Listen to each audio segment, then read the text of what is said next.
Okay, so this slide is going to be jam-packed of information, but I think it's overall, it all correlates very well. So I decided to make it all in one video. So Mrs. Phillips, like I said before, teaches at Liberty Bend for the 5th grade math. She described this year's students as a little bit behind. I had the interview early November, so I got, it's decently still early in the year.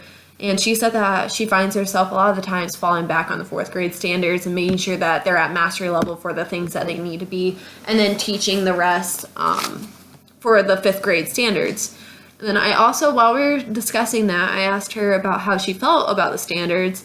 And she said that she likes the standards. It makes sense to have curriculum and making sure that all students are on the same track and that they're progressing. She said that a lot of the time students, the standards overlay, so that maybe something that they're learning in 4th grade that they just learned, they'll learn it again in 5th grade, but at a mastery level. So they should be able to understand it better and do it more fluently, I guess. They should understand what's happening.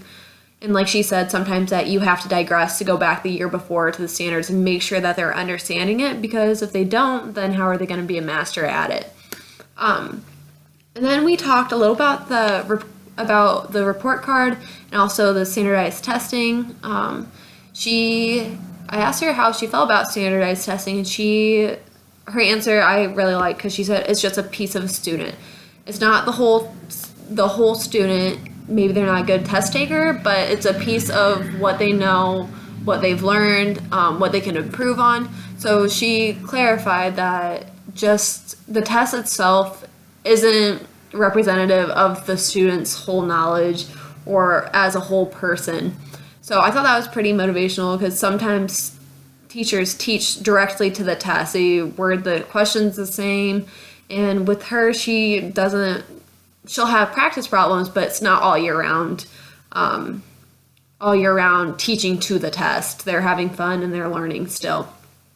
So also, which I found really cool, is that when she gets her results from her test during the summer, she sits there and she analyzes it, which I don't know who said teachers don't do anything during the summer, but I thought that was crazy, because she said that she makes lists of students, she makes lists of the standards, she makes lists of what she needs to improve on, what students didn't do well on, and what she needs, and then that derives how she would improve.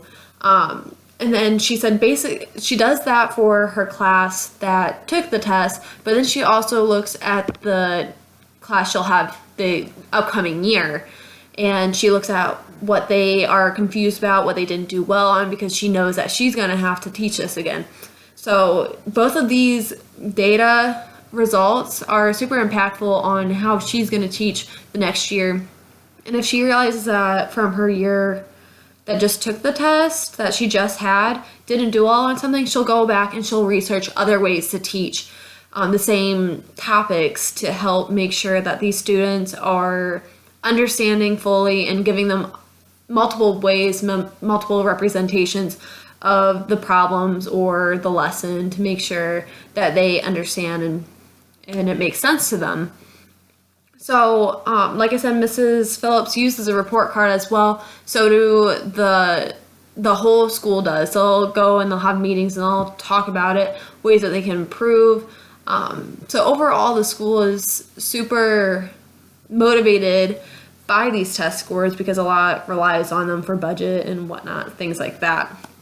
And the ways that she helps assess the 2 areas of deficit in her classroom, one is that she differentiates, so she will have multiple representations or options for students to go to for worksheets, activities, things like that. She was going over or telling me about one activity she was doing with, I think it was decimals and fractions. So one was about buying candy for the school carnival that they have in the spring. And she's giving these kids so much money and they have to buy so many amount of different candies.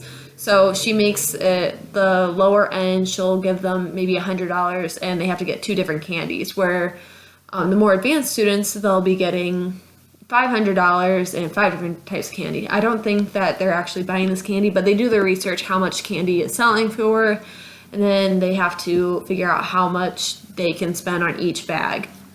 So I thought that was interesting.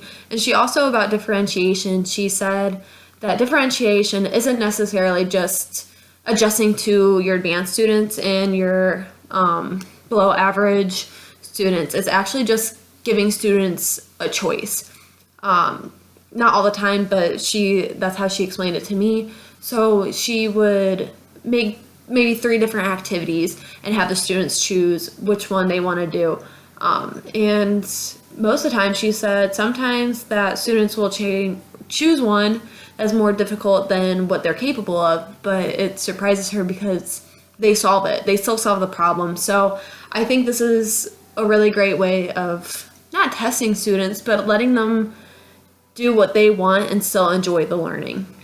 Another way she assesses the other area of deficit is the STAR test.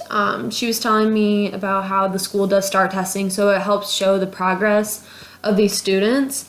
And then, like I said, it's kind of like with this standardized testing, she'll get the results and she'll research ways that she can help better explain the lessons and things like that.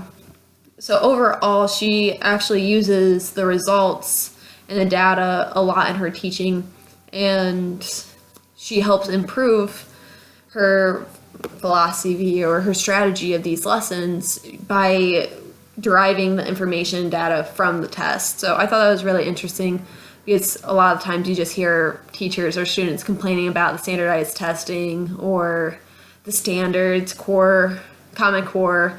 So it was nice to hear that a teacher actually enjoys them, considering she didn't even use the Common Cores or standards for her whole career, because before she started, she didn't have to meet the standards. So I thought that was it was cool. It was really neat.